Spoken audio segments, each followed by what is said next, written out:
جزاک اللہ. بہت ہی خوبصورت انداز میں پروفیسر عبدالرحمان ناصف صاحب نے اپنے موضوع کے ساتھ انصاف کیا ہے. اس کے باوجود ہم نے ویسے تو 3:30 بجے تک کا وقت رکھا تھا، لیکن تقریباً 15 منٹ کا وقت ہم رکھ لیتے ہیں کہ جس میں سوال جواب کا وقفہ ہے. آپ لوگ سوال جواب کر سکتے ہیں، کوئی آپ کا سوال ہو تو.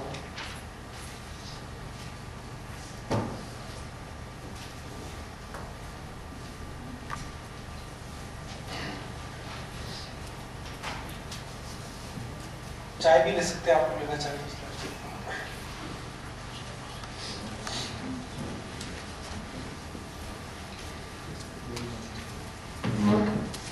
سوال ہے کہ کیا اسلامی دنیا میں علم و تحقیق کے وہی معیارات قابل قبول ہوں گے جو مغرب نے طے کیے، مثلاً غیر جانبدارانہ رویہ. ایک اعتراض یہ ہے کہ کوئی فرد جو کسی مخصوص نقطۂ نظر کو مقدس جانتا ہے وہ تحقیق کا کام سر انجام نہیں دے سکتا، اور اس کی کوشش حقیقت کو جاننے کے لیے نہیں بلکہ اپنے تصور کو سچ ثابت کرنے کے لیے ہوتی ہے. دیکھیے، جب ہم تحقیق کی بات کرتے ہیں تو تحقیق کے 2-3 مراحل ہیں. ایک مرحلہ تو یہ ہے کہ آپ نے چیزوں کو تلاش کرنا ہے اور چیزوں کی حقیقت کو جاننا ہے کہ یہ چیز ہے کیا. اس میں تو مغرب نے جو معیار بنایا ہے یہ مغرب نے نہیں بنایا، اس سے پہلے بھی یہی معیار تھا. اہل ایمان نے، مسلمانوں نے بھی یہی معیار بنایا. اموی اور عباسی اور اندلسی تاریخ ہمیں یہی بتاتی ہے کہ انہوں نے جب یونان کا فلسفہ عربی میں منتقل کیا تو یونان کے فلسفے میں صرف وہ چیز منتقل نہیں کی جو ان کے عقیدے یا ان کی فکر کے مطابق تھا، اور ان باتوں کو نہیں چھوڑ دیا کہ جو ان کے عقیدے اور ان کی فکر کے مطابق نہیں تھا، بلکہ علم امانت کا جو عمل تھا وہ اس طریقے سے پورا کیا گیا کہ جو بھی انہیں افلاطون اور ارسطو کے بارے میں اور یونان کے فلسفیوں کے بارے میں ملا اسے انہوں نے منتقل کر دیا. فارسی ادب میں اور فارسی علم و فلسفہ میں جو کچھ ملا اس کو عربی میں منتقل کر دیا. ہندی ادب میں اور ہندی فکر و فلسفہ میں جو کچھ انہیں ملا انہوں نے انہیں عربی میں منتقل کر دیا. اس لیے یہ بات بالکل غلط ہوگی کہ مسلمان جو ہیں وہ اس بات پر عمل نہیں کرتے، اور مغرب والوں نے اس بات کی بنیاد رکھی ہے. تحقیق کے میدان میں جب آپ تلاش کرنا چاہتے ہیں کہ فلاں نے کیا کہا ہے تو جو کچھ بھی اس نے کہا ہے وہ سامنے آ جانا چاہیے. فلاں نے کیا لکھا ہے، جو کچھ بھی اس نے لکھا ہے اسے سامنے آ جانا چاہیے. آپ کہاں پر ظاہر ہوں گے؟ آپ اس وقت ظاہر ہوں گے کہ جب آپ اس کا تنقیدی جائزہ لیں گے. جب تنقیدی جائزہ لیں گے تو آپ اپنے نظریات جو مختلف دلائل پر مبنی ہوں گے اس کو بنیاد بناتے ہوئے 1 اور 2 کی طرح فیصلہ کر سکتے ہیں. جناب یہ بات کہی گئی، فلاں نے کہی، فلاں موقع پر کہی، لیکن یہ اس حوالے سے غلط ہے اور اس حوالے سے صحیح ہے. تنقیدی جائزہ لیں گے تو پھر معاملہ درست ہو جائے گا. اس میں دوسری بات جس کی طرف اشارہ کیا گیا ہے، اہل علم ہمیشہ اس کو پسند فرماتے ہیں کہ آپ پہلے سے ایک نتیجہ اخذ کر کے اس کے بارے میں تحقیق نہ کریں، بلکہ تحقیق آپ بالکل غیر جانبدار ہو کر کریں. تمام معلومات جمع کر لیں، تمام معلومات کا مطالعہ کرنے کے بعد پھر جو نتیجہ اخذ ہوتا ہے وہ نتیجہ لوگوں کے سامنے پیش کریں. فقہی مسائل میں بھی اسی بات کو پسند کیا گیا ہے. ایسا نہ ہو کہ میرے ذہن میں ایک مسئلہ آیا اور میں نے کسی 1 یا 2 نصوص کی بنیاد پر اس کا فیصلہ بنا دیا، اور فیصلہ بنانے کے بعد پھر اس کے بعد مزید تائید کے لیے اور نصوص تلاش کرنے شروع کر دیے. جبکہ حقیقت یہ ہے کہ کسی ایک مسئلہ کے بارے میں تمام آیات اور اسی سے متعلق تمام احادیث اور اسی سے متعلق تمام فقہاء کی آراء کو یکجا کیا جائے اور تمام کا غیر جانبدار ہو کر مطالعہ کیا جائے، اور پھر جو نتیجہ بنتا ہے اس نتیجے کے مطابق فیصلہ کیا جائے. یہی علم کی دنیا میں پسندیدہ معاملہ ہے اور مسلمان بھی اسی کو پسند کرتے ہیں. میرے 2 سوال ہیں.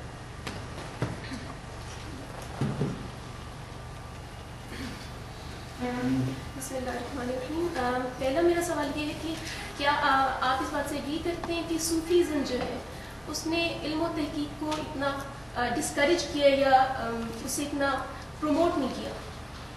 اس سے میرا ایک تو یہ ہے، کیونکہ صوفیزم کے بارے میں میرا اتنا نالج نہیں ہے، لیکن میں جاننا چاہتا ہوں. دوسرا میرا کوشچن یہ ہے کہ مسلمان، میری آبزرویشن ہے کہ مسلمان علم و تحقیق میں کافی پیچھے ہیں آج کل کی دنیا میں، اور ہم اپنے ارد گرد بھی دیکھتے ہیں تو علم و تحقیق پہ اتنا ایمفیسس نہیں دیا جاتا. تو آپ کیا سجیسٹ کرتے ہیں کہ ہم اس کو کس طرح چینج کر سکتے ہیں؟ مسلم دنیا میں کس طرح علم و تحقیق کو بڑھا سکتے ہیں؟ دیکھیے میرا خیال ہے کہ دوسرے سوال کا جواب میں پہلے دینا چاہوں گا. آج کی یہ مجلس اور اس طرح کی بے شمار مجالس جو عالم اسلام کے طول عرض میں کہیں نہ کہیں ہو رہی ہے، وہی در حقیقت اس بات کی طرف اشارہ ہے کہ ہم علم و تحقیق میں پیچھے ہیں اور ہمیں آگے بڑھنا چاہیے. یہ احساس اور یہ شعور اجاگر ہونا، اس کو زندہ کرنا، اس کو آگے بڑھانا، یہ ہمارا مقصد بھی ہونا چاہیے اور اس کو زندہ رکھنا چاہیے. جتنا بھی اس پر غور کیا جائے گا انشاءاللہ نئے راستے اس میں کھلیں گے. اس میں کوئی شک نہیں ہے کہ ہم اس وقت دنیا کے مقابلے میں پیچھے ہیں، لیکن ایسا نہیں ہے کہ ہر معاملے میں ہم پیچھے ہیں. بہت سارے معاملات میں ہم آگے بھی ہیں، صرف اس کو تلاش کرنے کی ضرورت ہے. معاشرتی مسائل کے حوالے سے اور انسانی جو دیگر بہت سارے ایسے مسائل جس میں تفصیل سے بھی بات نہیں کروں گا، لیکن اس میں ایسی چیزیں موجود ہیں ہمارے اثاثے میں اور ہمارے علمی ورثے میں، اس کو اگر ہم تلاش کر کے لوگوں کے سامنے پیش کریں تو کوئی وجہ نہیں ہے کہ ہم کہہ سکیں کہ ہم بھی کسی سے کم نہیں ہیں اور ہم بہت اس معاملے میں ایک بہتر بات چاہتے ہیں. جہاں تک صوفیزم کا معاملہ ہے تو صوفیزم کو بہت الجھا دیا گیا ہے. بذات خود جس طرح ہر معاملے میں الجھنیں پیدا پائی جاتی ہیں، صوفیزم کے بارے میں بھی پائی جاتی ہیں. موجودہ زمانے کا صوفیزم وہ در حقیقت اسلامی صوفیزم نہیں، بلکہ اس میں ہندو کلچر اور یونانی فلسفہ اور عیسائی اور یہودی عقائد اور ان کے نظریات اور ان کی عادات، یہ سب کچھ اس کے اندر شامل ہو گئی ہیں. لیکن ایسا نہیں ہے کہ مکمل طور پر یہ اسی کا ملغوبہ بن چکا ہے. جو صحیح اہل علم اور اہل تقویٰ ہیں انہوں نے بھی باقاعدہ اس پر قلم اٹھایا. امام ابن تیمیہ سے لے کر علامہ اقبال تک بہت سارے ایسے افراد آئے ہیں کہ جنہوں نے اس پر تحقیق اور تنقید کرتے ہوئے جو صحیح تھا اس کو لوگوں کے سامنے پیش کر دیا ہے. تصوف کیا ہے؟ یہ اپنے ذہن اور اپنے کردار کو پاکیزہ بنانا ہے اور اللہ رب العزت کی طرف انسانوں کو لے کے جانا ہے. بنیادی کام تو اس کا یہی ہے. لیکن اللہ کی طرف لے جانے کا راستہ کون سا ہے، اس پر لوگوں نے اپنے انداز میں بہت کچھ کہنے کی کوشش کی ہے. لیکن جو بھی صحیح علم رکھنے والے اور قرآن و سنت یا دیگر آسمانی کتابوں کا صحیح جائزہ لینے والے ہیں، وہ بالآخر کسی بات کی طرف منتقل ہو رہے ہیں کہ اللہ اور اس کے رسول کے بغیر کوئی بھی شخص اللہ تک نہیں پہنچ سکتا. اس کی وجہ یہی ہے کہ اللہ رب العزت نے اپنے تک پہنچنے کے لیے ایک دروازے کی طرف اشارہ فرمایا اور کہا کہ جو مجھ تک آنا چاہتا ہے وہ اس در کے ذریعے سے ہی آ سکتا ہے، اور وہ در رسول ہے. اور تصوف میں اللہ اور رسول یہی بنیاد اور محور ہے. جب ہم اس میں دوسروں کو شامل کر لیتے ہیں تو پھر بعض اوقات اللہ غائب ہو جاتا ہے اور بعض اوقات رسول غائب ہو جاتا ہے، اور ان دونوں میں سے کوئی ایک بھی غائب ہو جائے تو یقیناً وہ تصوف اسلامی تصوف نہیں رہتا، وہ یونانی یا ہندو یا عیسائی یا یہودی تصوف ہو جاتا ہے.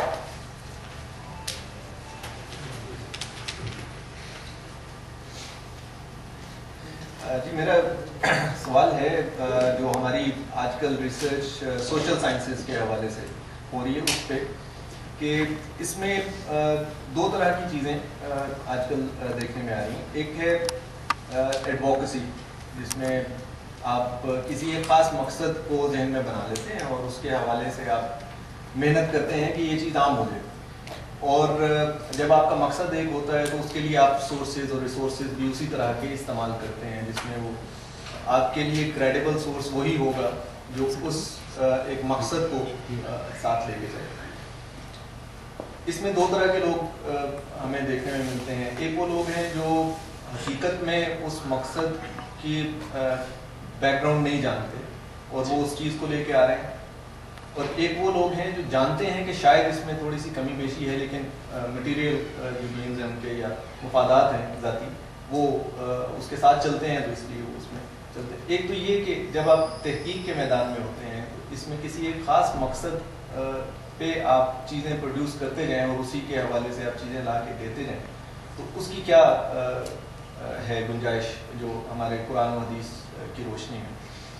اور دوسرا یہ ہے کہ جب ہم سوشل سائنسز کی ریسرچ کی بات کرتے ہیں تو اس میں جتنے ریسورسز ہمارے ہوتے ہیں ان ریسورسز میں رہتے ہوئے اگر ہم تحقیق کرنا چاہیں تو کئی دفعہ یہ بات مشکل لگتی ہے کہ سپوز کوئی سینٹرل ایشیا پہ ریسرچ کر رہا ہے تو اس کو بہت سی چیزیں جاننے کے لیے وہاں جانا ضروری ہے اور ادھر کے حالات و واقعات کو سمجھنا، جبکہ ریسورسز یہ کہتے ہیں کہ کتابوں سے جو کچھ آپ کو مل گیا ہے آپ اسی پہ اکتفا کریں.